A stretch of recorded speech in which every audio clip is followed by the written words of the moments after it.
권성동 의원에게 1억 원 왜 전달하셨나요?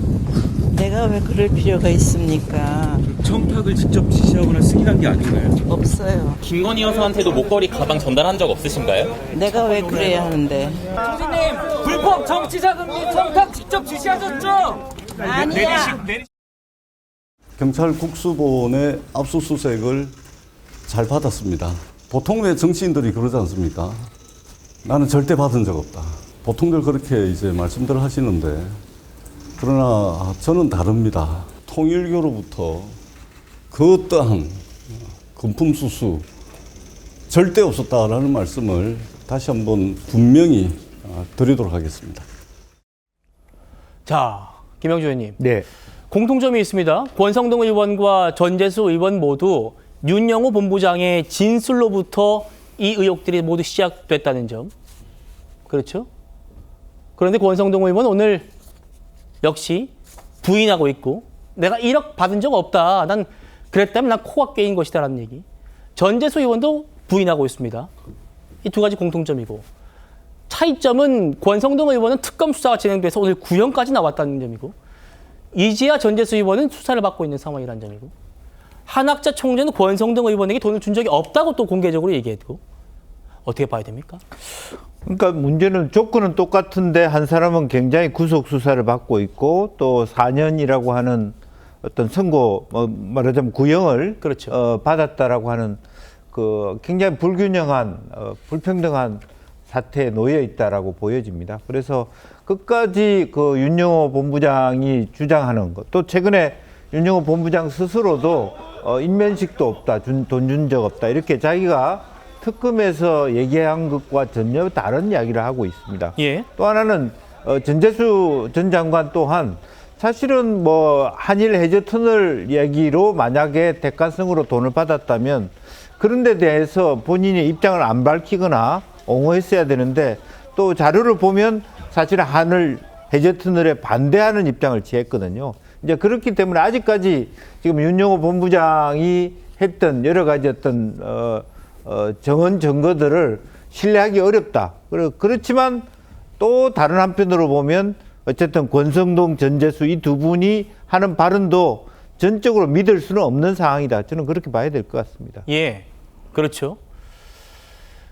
이렇게 편파 수사 논란이 커지면서 오늘 국민의힘과 개혁신당이 통일교와 민중기 특검을 동시에 조사하는 쌍특검을 논의하는 첫 회동을 했습니다. 들어보시죠. 이재명 정권 핵심부가 얽혀있는 통일교 게이트를 국민 앞에 명명백백히 밝히기 위해서는 독립성과 강제수사권을 가진 특검 외에는 다른 방법이 없습니다. 특검의 조속한 출범을 위해서 우리 국민의힘에서는 특검법의 세부 내용에 대해서 열린 자세로 전향적으로 개혁신당과의 협상에 임할 것입니다. 통일교 게이트 특검을 향한 야당 공조의 힘찬 첫 걸음이 되기를.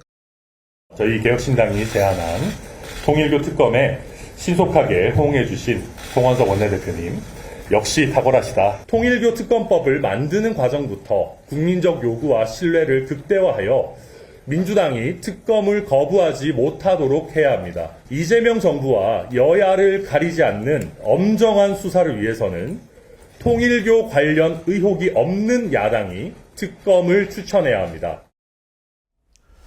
물론 뭐 이렇게 특검 추천권과 수사 범위를 두고 양당의 좀 입장차는 있습니다만, 뭐 이런 입장차보다 가장 큰 문제는 이 두 당의 의석수를 합쳐도 110석 정도밖에 안 된다는 겁니다. 이 110석의 의석으로는 이 특검법안 통과시킬 수 없는 것이고요. 이준석 대표도 이런 우려를 하고 있습니다. 아니 주요 인사들이 그래가지고 가서 강력투쟁을 해야죠. 예전에 드루킹 특검이야말로 그건 그 당시 김성태 원내대표가 진짜 죽을 각오로 투쟁해서 얻어낸 겁니다. 지금 뭐 단식이든 아니면 머리를 깎든지 뭐 그거는 강력하게 투쟁하면 국민들이 알아주는 거거든요. 송원석 국민의힘 원내대표도 제1야당 원내대표로서 이거 추진하고 해서 단식 투쟁해야 된다 이렇게 보세요? 뭐 원내대표뿐이겠습니까? 지휘고하를 막론하고 저는 뭐 해야 된다 봐요. 전부 다 이거는 빨리 법안을 성안해가지고 제출한 다음에 강력 투쟁 모드로 가서. 자, 그러니까 특검법이 의결되려면 제적법안 151석의 찬성이 있어야 되는데 둘이 합쳐도 110석밖에 안 되느냐, 안 되지 않느냐. 뭔가 특단의 대책, 조치가 있어야 한다. 어떻게 보십니까?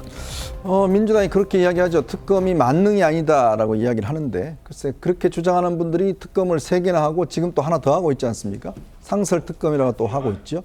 4개 특검을 사실 했습니다. 자, 그런데 우리가 특검을 왜 하죠? 일반적인 수사기관이 있음에도 불구하고 특검을 하는 것은 권력의 영향을 받지 않게 하기 위해서 특검을 하는 거 아니지 않습니까? 그렇다면 과연 그러면 현재 이 통일교 사태가 특검에 해당될 수 있느냐?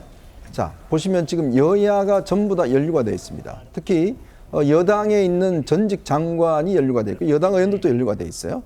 그리고 지난 대선 과정에서 이재명 후보야 당시 어떤 여러 가지 행사 등등의 특검이 통일교가 후원했다는 그런 의혹도 나오고 있죠. 예. 그렇다면 충분히 그 요건은 될 겁니다.